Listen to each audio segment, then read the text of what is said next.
Euro UR babypips.com দ্বারা প্রকাশিত। Euro UR হল ইউরোজোনের সরকারি মুদ্রা। 19টি ইউরোপীয় ইউনিয়ন ইইউ সদস্য দেশের একটি দল যারা তাদের সাধারণ মুদ্রা হিসাবে ইউরোকে গ্রহণ করেছে।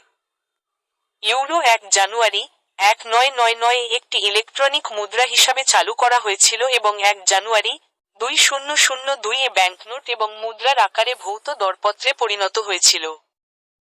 ইউরো ইউরোপীয় কেন্দ্রীয় ব্যাংক ইসিবি এবং ইউরোজোন সদস্য দেশগুলির জাতীয় কেন্দ্রীয় ব্যাংক দ্বারা পরিচালিত হয়। উদ্দেশ্য এবং সুবিধা। ইউরোর মূল উদ্দেশ্য হল বিনিময় হারের ওঠানামা দূর করে এবং লেনদেনের খরচ কমিয়ে ইউরোজোনের মধ্যে অর্থনৈতিক একীকরণ এবং স্থিতিশীলতাকে সহজতর করা।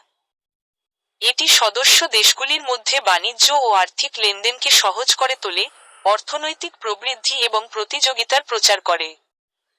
ইউরো একটি বৈশ্বিক রিজার্ভ কারেন্সি হিসেবেও কাজ করে, মার্কিন ডলারের পরেই দ্বিতীয়, আন্তর্জাতিক বাজারে কিছুটা স্থিতিশীলতা এবং প্রভাব প্রদান করে। বিনিময় হার সিস্টেম। ইউরো একটি ফ্লোটিং এক্সচেঞ্জ রেট সিস্টেমের অধীনে কাজ করে, যেখানে অন্যান্য মুদ্রার সাপেক্ষে এর মূল্য বাজার শক্তি যেমন সরবরাহ এবং চাহিদা দ্বারা নির্ধারিত হয়।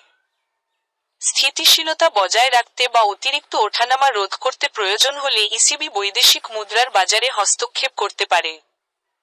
ইউরোর মান সুদের হার, মুদ্রাস্ফীতি, অর্থনৈতিক বৃদ্ধি এবং ভূ-রাজনৈতিক ঘটনা সহ বিভিন্ন কারণের দ্বারা প্রভাবিত হয়।